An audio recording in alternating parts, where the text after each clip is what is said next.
Alright, what's up guys? Welcome back. So today I did go to the junkyard. It's kind of late in the day right now, so I'm not going to get a whole lot done, but I do want to show you some things. Went to the junkyard. I love the junkyard. You can always get some things there. So what I needed was an alternator plug, radiator hose, and I picked up a couple other things. So I got my alternator plug. I got this other plug, which if you watch the other video, this is going to be the plug that connects to the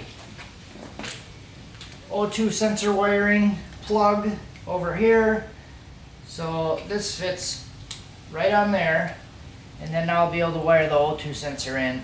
This thing didn't actually have the sensor on it. Well, maybe it did, but I just cut it off because I didn't really feel like digging. So cut that off, I'll wire it in. Now I have a plug that's going to go to the O2 sensors, and that works pretty slick.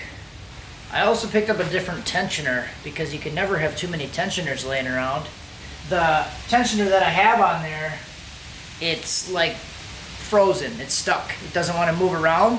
So this one, the tensioner actually works pretty good. So I walked around quite a bit and made sure these things actually work. So it has spring tension, obviously pulling the belt tight, and this one's kind of locked in position. It doesn't move at all.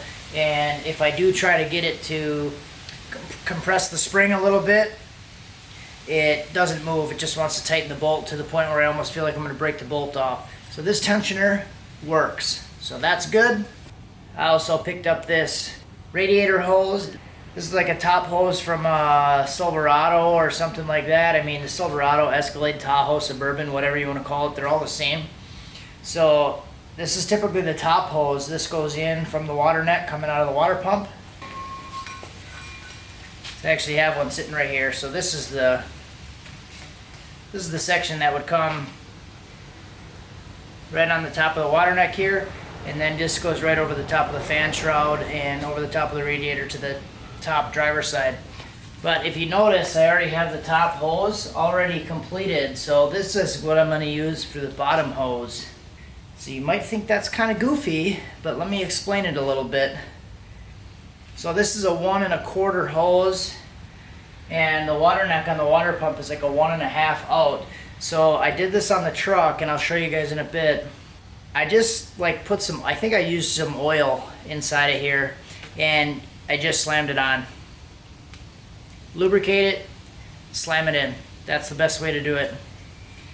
And it works, and it's still on there, and it works perfectly because it comes out of the water neck and comes down right back into the radiator on the bottom side. So this thing works perfect. Well, to show you guys what I did on the truck, if you're not familiar, this is a 98 Ranger with a 6-liter VS Racing 7875 turbo, and this is what I did with the radiator hose. So this is actually a top hose, and I just jammed it over. You can see it's a little tight, but it works, and it comes down and around over to the other side. It works perfect. Alright, so I'm going to try to show this. I do have it hooked up on the bottom already, and I'm just going to put it in the right position where it's not really touching the radiator, and I know I have the right length. And I'm going to make someone have a meltdown here, and I'm going to use a wire cutter. A big old like cable cutter.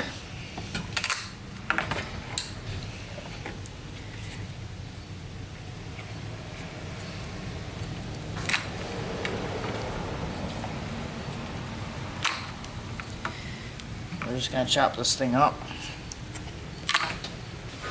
And we can pretty much probably almost get this thing to fit. It's going to be pretty tight, but I'll show you what we'll do. I got some transmission fluid.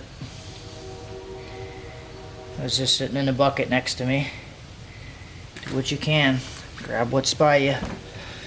And we're gonna slide this puppy right over the top there.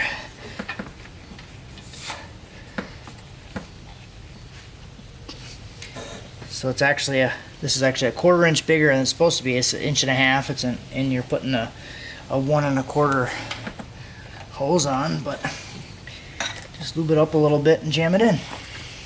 Okay, so if you look at that thing now, it's down, hooked up, and this is the right size fitting on the radiator, properly sized for the hose, and then it comes right over. It doesn't hit anything, doesn't hit the bumper, doesn't hit the radiator, doesn't hit the frame, anything, and fits nicely. It's a little bit bigger. The fitting's a little bit bigger than the hose, so you have to stretch it on like we saw, but this will work pretty good. And like I said, this is the same type of design that I've had on the truck over here, and it's been well over a year that that's been on there. So one more little box here. Kind of do an unboxing. Got the new master cylinder for the clutch. So this is a Willwood 1-inch bore. We're gonna try this thing. If this doesn't work, then we know we got some other problem. But I'm thinking that the master cylinder isn't enough to drive the slave cylinder. So we'll see. Other than that, I really don't think it's releasing. So we're gonna put this thing on there, and this thing should be beefcake. And yeah, I would hope so, because master cylinder is the only thing that hasn't been replaced yet. All the clutch lines and slave cylinder, everything is replaced, but still using the factory 350Z master cylinder, which is kind of a small master, and maybe it just doesn't have enough fluid capacity to extend the slave as much as it needs to be to completely release. So we're gonna put that thing on. Stick around.